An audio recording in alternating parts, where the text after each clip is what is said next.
What's up, guys? Welcome to Daily Dose of Reddit. This is your host that is finally playing through The Last of Us. I know, I'm very late. Zach, and today's subreddit is r/ProRevenge. And yes, it's because I got The Last of Us Part 2 today, and I want to play through it, but I had to play through the first one to get to the right emotional state. And then I also have to play through Sleeping Dogs because I'm part of this revival club thing where we play older games, and then I still have to beat the Valkyrie Queen in God of War.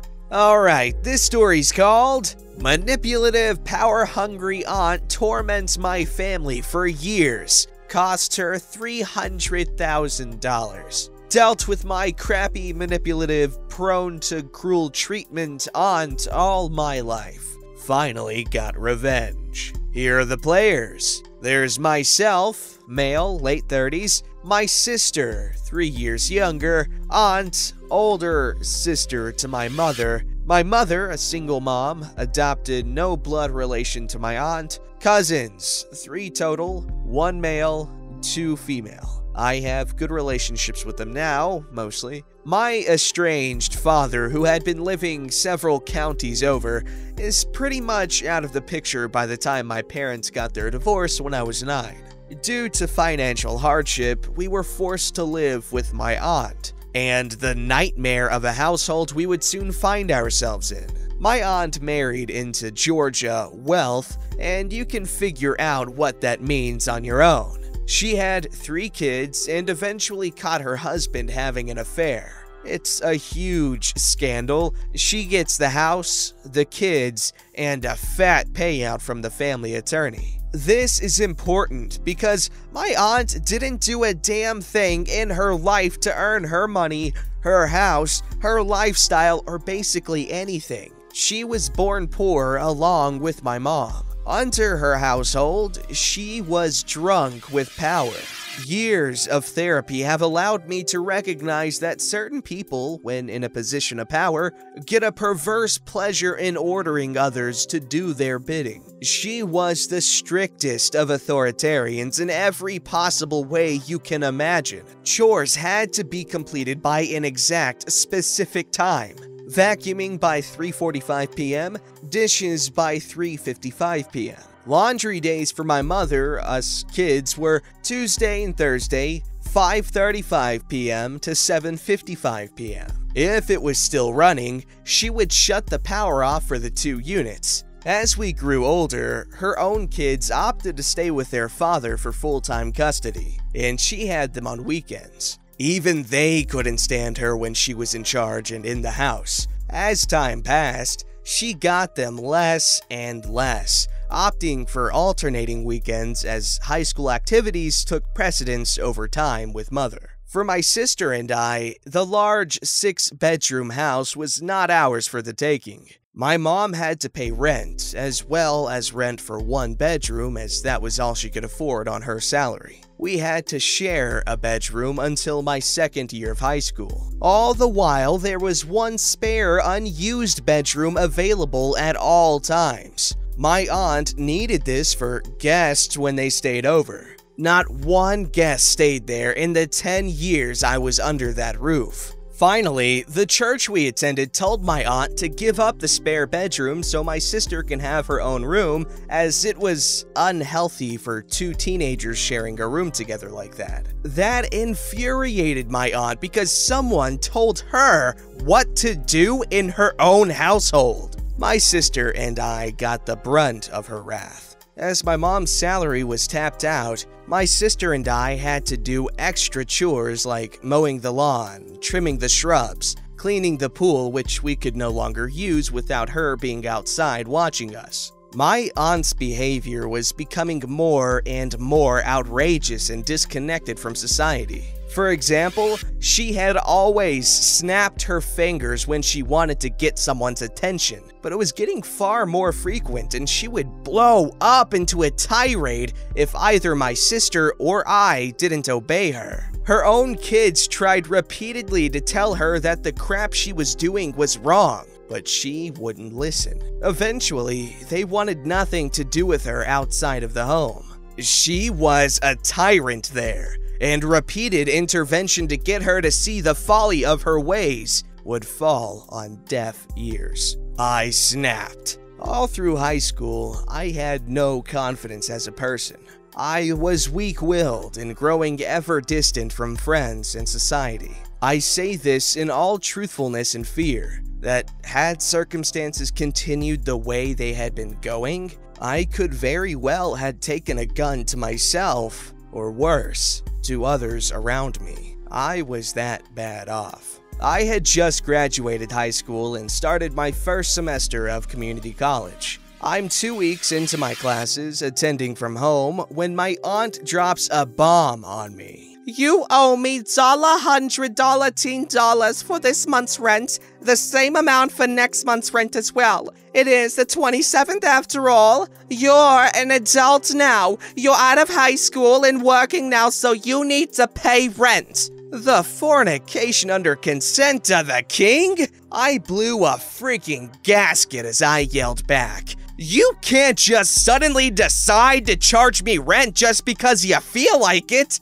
I need 30 days notice. I have rights." My aunt yelled at me some bullcrap excuse that she had discussed this with my mother and it was decided that I needed to pay my own rent now.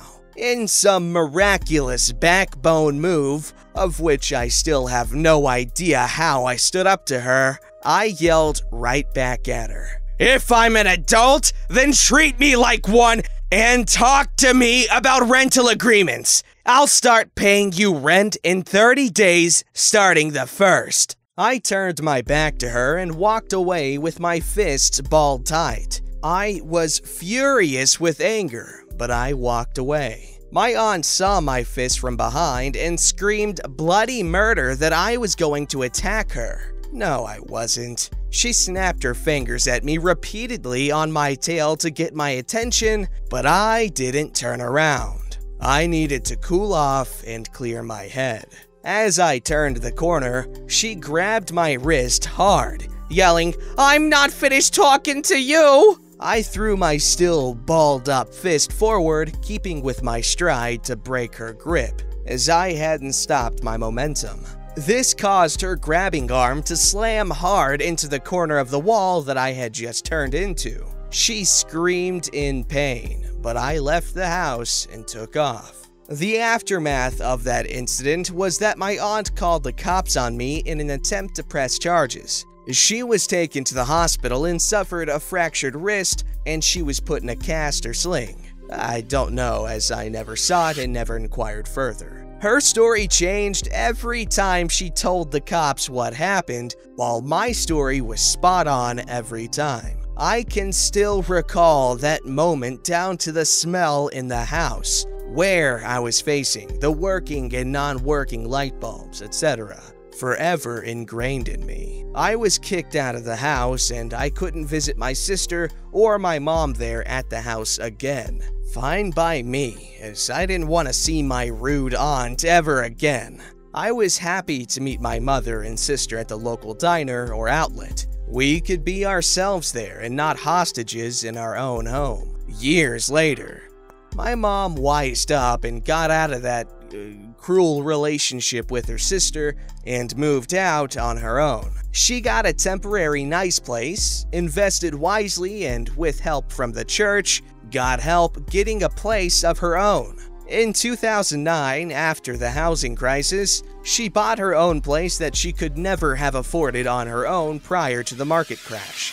But some good came out of it. She wept knowing my sister and her family and myself can come visit any time and stay. Over the years, I've been able to forgive my aunt. Not forget, forgive. I've let go of a lot of my anger and hatred toward her. When she has no leverage or control over us, she's a somewhat decent person for being a total horrible person. My cousins have calmed down, heard my side of what happened those years ago, and know what kind of person I am compared to what kind of person their mother is. They chose to believe me and know I didn't hit or strike her or beat her across the face like she continues to claim. The revenge. While I have been able to forgive my aunt for what she's done to me, I cannot forgive her for what she did to my mother. Kept her in financial hardship for a decade while she sat on a bank account full of cash and assets. Or what she did to my sister. Forced her to pay for damages because the water heater burst while my aunt and mother were away one weekend,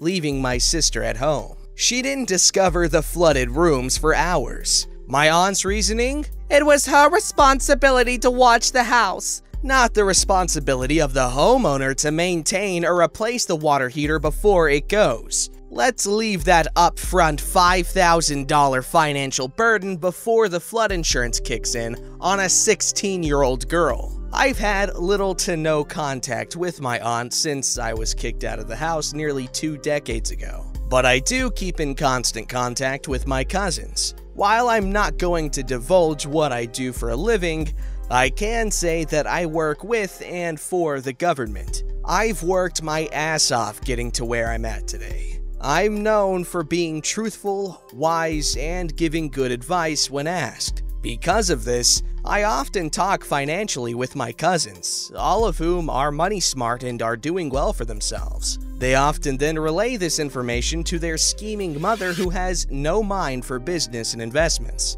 All that money she got from her house sale, her divorce settlement, her previous investments is pretty much gone. I spent years planning on the perfect trap, and it took a long time to prepare everything to make sure everything appeared right. I am not a lawyer and I don't pretend to know the law, but I do know the regulations and laws pertaining to insider information. This is not that. 100% certain of it, and if I ever go to court, I know my lawyer has a solid case in my defense. But is this a gray area? Definitely. I let slip to my cousins about future real estate plans near my aunt's new area of living. It may be worth a lot more because of future development taking place in that area. A lot of that was true and backed up by what was in the newspaper and new construction signs that newly appeared on Google Maps at the time. The rest was fabricated by myself, backed up by actual information I looked up on real estate websites and on projects I was working on through my work. The telephone game takes place, and a few weeks later, I presume, my aunt starts making phone calls to real estate agents trying to buy lots of land in the underdeveloped, crappy area of her new house. Over the course of a few months to half a year, she spends $300,000 of her last remaining savings on land, hoping it will pay out when the area around it gets developed in the upcoming years. Only HUD Government City doesn't have plans to develop in those immediate areas. In fact, analysis showed that building in those areas was poor planning and would cost the taxpayers 2 to 3 times as much, as the land was not environmentally sound. It was best to build 6 miles away. This post was long overdue because it's been over 2 years since my aunt purchased land that is basically worthless. See, she won't sell the land unless she gets at least the same price she paid for it, because she's the owner of that land. Can't tell her what to do on her own land. Sweet karma strikes in a way I couldn't possibly have foreseen. My cousin informed me that the value of the land has decreased significantly because it's not environmentally sound to build anything commercial there, but it's zoned for commercial use. Currently, 3 of the 4 blocks of land she purchased are just weed farms next to eyesore abandoned buildings or industrial complexes. Nobody can build on it, and nor does anyone want to buy it. Sucks to be her. Best part is, my cousins have absolutely no idea that I set them up for their mother to take the fall. These environmental results are relatively new and the perfect way to cover why the project changed locations 6 miles away. Yeah, okay, so it's one thing to take bad advice from someone, but it's another thing to just absolutely blindly trust that information and not try to look into it yourself, especially when it's your last 300 grand. Also, why would you invest your last 300 grand in one place? Come on, lady. She had so much money, she should have just hired a financial advisor. Oh my goodness. Okay, so ProRevenge didn't really have any news stories, so our last story is gonna be from r/neckbeard stories. And it's called, You Can't Go to Japan. In my school, it was a small school, everyone knows each other to some degree. There was this one kid who everyone knows and was infamous in the school. He would constantly flirt with girls and would make the girls weirded out by how he would act and what he would say.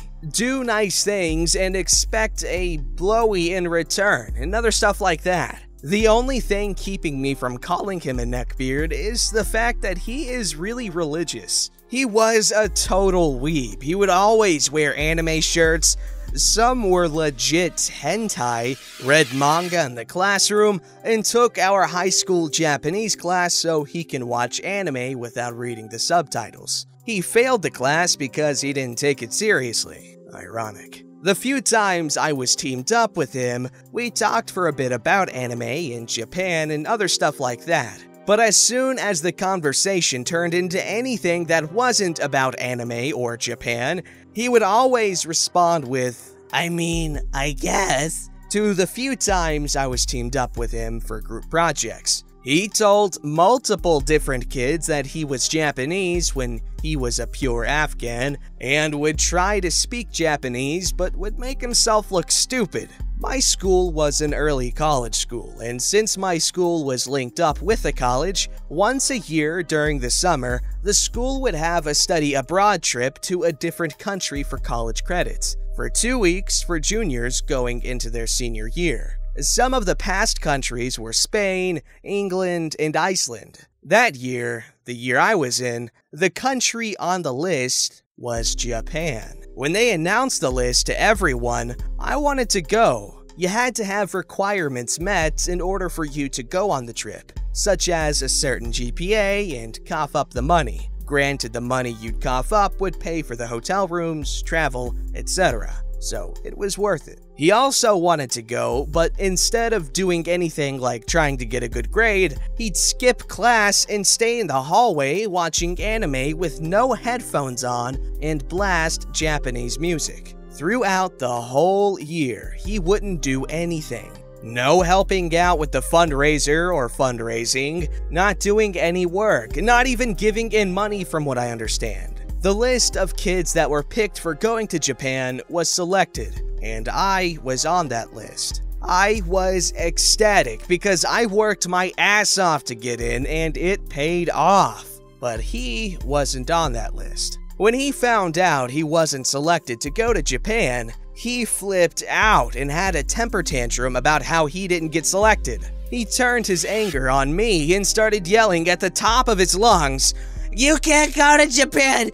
You probably don't even watch anime! Why are you going to Japan?" After the principal pulled him away, I just started laughing because I didn't know what to do. After that, there really isn't much to say, although he still posts about this on social media to this day, after 2 years went by. People like that are why I'm always afraid to say I want to go to Japan, because I did not want to seem like that kind of person despite having a genuine interest in Japan. I don't care about that anymore. I'll say I want to go if I want to go, and I do want to go because Japan's great. But that fella, he's the reason that I used to be scared to say stuff like that. Just someone get this guy a body pillow with a cleverly placed hole somewhere.